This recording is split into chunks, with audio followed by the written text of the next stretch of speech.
Nessa época eu já tinha minha liberdade financeira, porque desde o meu primeiro salário eu já poupava e investia. Então você já tinha liberdade financeira? Já tinha minha liberdade financeira. Novo, com quantos anos? 29 para 30 anos eu alcancei a liberdade financeira. O dinheiro que eu tinha investido já era suficiente para bancar o meu custo de vida que eu tinha naquela época, né? E a maioria das pessoas acham que ela só tem esse direito quando ela se aposentar e o governo que vai fazer essa parte, né? Não. Isso é uma coisa que a gente tem que mudar, tem que bater até as pessoas entenderem que dá para alcançar a liberdade financeira mais cedo.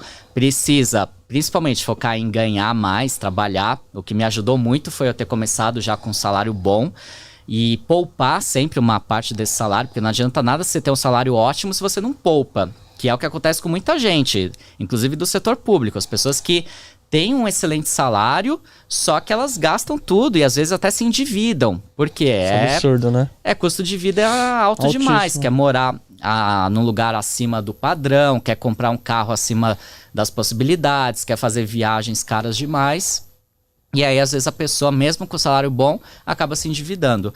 Então, desde o início eu já ganhava bem, sempre poupei e desde o início também comecei a estudar investimentos e fazer bons investimentos. Então, assim, o primeiro salário foi na poupança, mas o segundo já foi para CDB, que já era melhor. Depois foi evoluindo, né, até eu criar uma carteira diversificada com renda variável, dólar, enfim. E então a gente realmente tem que bater nessa tecla que dá para você alcançar a liberdade financeira, não precisa esperar até a aposentadoria, dá para você chegar nisso mais rápido, desde que você foque em ganhar bem, em poupar e investir bem o seu dinheiro. Não tem milagre, né? Não tem fórmula mágica, é trabalho, poupança e investimento. Não tem milagre, né? Não tem milagre. E, você vem de uma área que realmente, né, Alexandre, você falou, o setor público, geralmente, o pessoal ganha muito bem, né? Eles acham que eles não precisam poupar porque eles são garantidos, né? E, eu acredito que você deve conversar ali com o pessoal, deve falar, mas você já pensou em investir, já pensou em poupar? Eles pensam que não, né? E o servidor público, como ele tem a estabilidade, é praticamente impossível ser mandado embora, as pessoas realmente acabam não tendo essa preocupação com a poupança, porque o cara da iniciativa privada, ele sabe que a qualquer momento ele pode ser demitido. Ligeiro já, né? Ele fica já esperto. O empreendedor, ele sabe que pode acontecer alguma coisa e de repente a empresa dele desandar, faturar menos. Então ele também sabe que ele precisa ter uma reserva de emergência, pelo menos. E o servidor público, em muitos casos, ele acha que ele está sempre seguro. Ele conta com aquela aposentadoria, né, que ainda é um pouco diferenciada, apesar que já mudou muito, mas ainda é um pouco diferenciada em relação ao INSS. Mas ele conta que ele vai ter aquela ótima aposentadoria lá na frente. E a gente está vendo que isso não é verdade, porque sempre passam uns anos e mudam as regras. Alguma coisa, tanto do INSS quanto dos servidores públicos. E sempre muda para pior, né? Nunca muda para aumentar, é sempre para diminuir.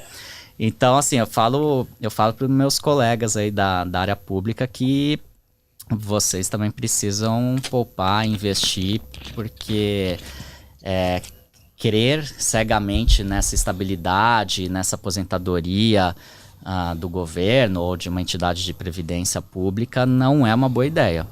E é uma estabilidade que praticamente não, assim, existe em termos, né? Igual você falou, sempre tá piorando. Se chegar lá no final, mudou tudo, você vai receber 40% a menos do seu salário. E aí? Como você vai complementar o resto? Né? Pode acontecer, né? Nada é impossível, né? A pessoa, ela acaba não prevendo os imprevistos, né?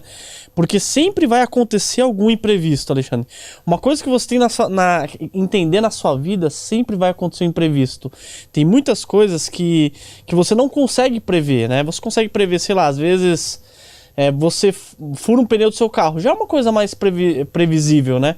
Mas você tá morando na sua casa, sei lá, entra água e se estoura todo o seu escritório, você perde lá não sei quantos mil. Isso daí você não tem como prever. Se você não tiver uma reserva muito boa, você fica nesse prejuízo, né?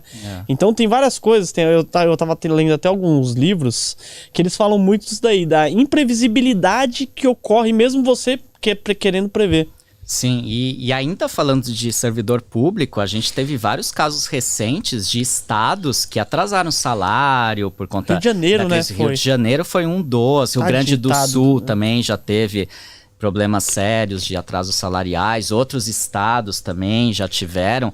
Então, veja que mesmo com toda essa estabilidade, com essa suposta segurança de ser um servidor público, ainda assim você pode precisar de uma reserva de emergência, porque pode ser que um mês lá o seu ente para o qual você trabalha não consiga pagar. O município tem um problema fiscal, uma crise, ou o estado para o qual você trabalha, né? Em âmbito federal é mais difícil acontecer, mas a gente não sabe o futuro, né?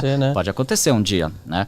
Hoje as contas do governo federal nunca tiveram nenhum problema sério, mas a gente não sabe o dia de amanhã, né? Então, ou seja, você que é servidor e está mal acostumado, é melhor você rever seus conceitos enquanto é tempo, né? Exatamente, exatamente. E para quem não é servidor, mais ainda, mais ainda. Porque, né, o dia de amanhã ninguém sabe. Não, então... eu conheço bastante gente que é servidor e o pessoal realmente, eles são assim, eles pensam que nada pode abalar eles, a renda deles e tal, e lá, né? Mas a gente sabe que na vida real, muitas coisas que não podem acontecer, né? Era impossível acontecer até acontecer.